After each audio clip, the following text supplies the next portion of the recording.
तो आगे आकर के इसकी रक्षा करना पड़ेगा, क्योंकि धर्म अगर संकट में पड़ेगा तो हमेशा ब्राह्मण ही उसके लिए कुर्बानी देगा और उसको अपनी बलिदान देने के लिए आगे आना चाहिए।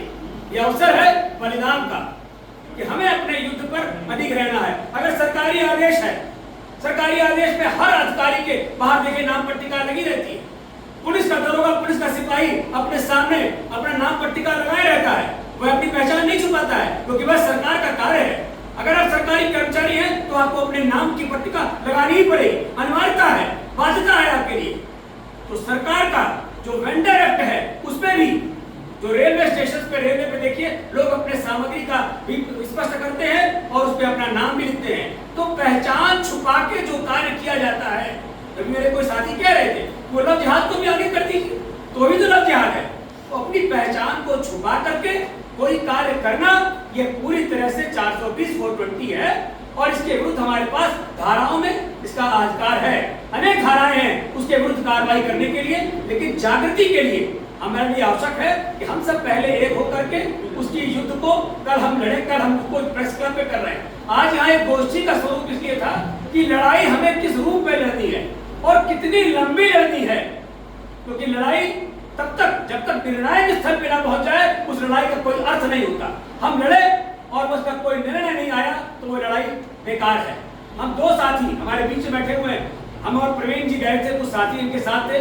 हम लोगों ने स्वामी प्रसाद मौर्य के विरुद्ध मुकदमा लिखवाया था। मैंने उस बैठक में भी ये बात कही थी और उस पर उनको जेल जाने की स्थिति पैदा हुई है और उनके बेटे को दोनों को जमानत करानी पड़ रही है। ये लड़ाई का अंश है कि कोर्ट में हम गवाही देने भी गए, बार-बार खड़े हैं। मुझे 2 बार सरकार से कहा गया कि क्या आप कॉम्प्रोमाइज कर सकते हैं। हमने कहा मैं तो कर लूंगा, मैं सरकार का अंश हूं, लेकिन हमारे जो दूसरे साथी प्रवीण वाजपेयी हैं वो नहीं मानेंगे।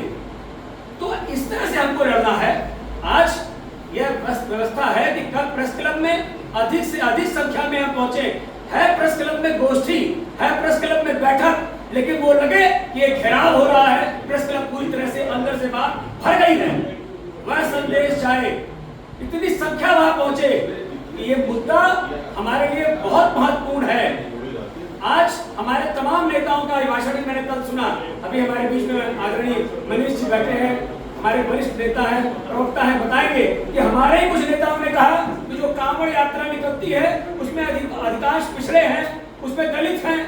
ऐसा नहीं, वो सब हिंदू हैं और ये 100 वर्षों से अधिक का समय हो गया है कि कांवड़ यात्रा निकलती है। तो ये तो विभाजित करने की भाषा है, ये बंद होनी चाहिए। सबसे पहले हमारी लड़ाई का पहला यही बिंदु है कि विभाजित करने वाले नीतियां जो है ये बंद हो।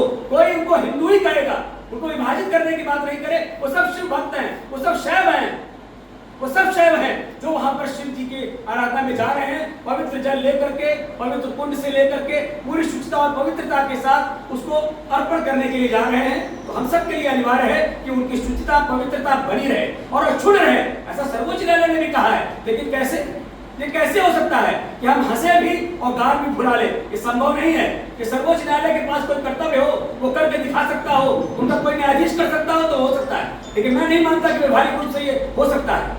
इसमें उनको अलग होना ही पड़ेगा और इस लड़ाई में हम किसी प्रकार का कॉम्प्रोमाइज करने के लिए तैयार नहीं है। कोई समझौता बर्दाश्त नहीं है। सीधी बात है कि जो उस तरह के हिंदू लोग हैं वह लोग अपनी दुकान वहां लगाएंगे, अन्य लोग अगर दुकान लगाएं तो आप सब लोग उस पर भी अपना विचार दीजिए। आज ये हम लोग विचार करने के लिए बैठे हैं। हम सबको मालूम है कि जो मुद्दे हैं, जो आपके मन में पीड़ा है, उस सबसे हम सरकार में हम जानते हैं। हम लोग सरकार में रह के वो सब झेल भी रहे हैं, लेकिन वो पीड़ा का अवसर कभी और आएगा। आज का जो है, अगर आप इस लड़ाई को भी एक सही अंजाम तक पहुंचा देंगे तो आप मान लीजिए कि आपकी आवाज दिल्ली तक पहुंच गई। आपकी आवाज दिल्ली तक पहुंच गई। इस लड़ाई को भी अगर आपने निर्णायक पहुंचा दिया तो मेरी आप सबसे ये गुजारिश है, आप सबसे अनुरोध है कि कल जो 1 बजे से 3 बजे के मध्य में अधिक से अधिक संख्या में हम लोग वहां पहुंचे। बातें वहां भी होंगी, क्योंकि वहां हम लोग को निर्णायक स्थिति देनी है कि लड़ाई किस सीमा तक ले जाएंगे। जहां तक लोगों का प्रश्न असीम भाई ने उठाया, निश्चित तौर पर एक बहुत अच्छा है। हम लोग ऐसा लोगों को बना भी रहे हैं जो अगर बाहर प्रदर्शित हो जाए तो लोगों को दिख जाए कि ये हिंदू का होटल है, यहाँ सात्विक भोजन मिलता है। ऐसी व्यवस्था भी हम लोग ले जा रहे हैं और ऐसा हम लोग को बना भी रहे हैं। संभवतः ऐसा निर्माण अभी शर्मा जी ने कुछ किया हो तो वो बताएंगे, लेकिन हम सबको लड़ने का पद्धति और लड़ने का पैटर्न यह डिसाइड करने के लिए आज बैठक बुलाई गई है कि हमें किस तरह से लड़ना है। हमारे आदरणीय बहन ने बहुत अच्छी बात कही कि व्हाट्सएप ग्रुप में और मंदिरों के बाहर जो हमको लगाना है, इस तरह का कार्ड लगा के कल के लिए लोगों को प्रेरित करें, अधिक से अधिक संख्या में वहां लोग पहुंचे और पहचान छुपाने वालों को पूछा जाए कि आप पहचान छुपा क्यों रहे हैं, और उसको कोई आदमी आडंबर में उनको आवरण से ढक क्यों रहा है, उनको पहचान छुपाने के लिए प्रेरित कौन कर रहा है, उसके पीछे वो कौन शक्तियां हैं, उनको भी सामने लाया जाए। इन्हीं बातों के साथ मैं अपनी वाणी को विराम देता हूं। जय हिंद, जय भारत।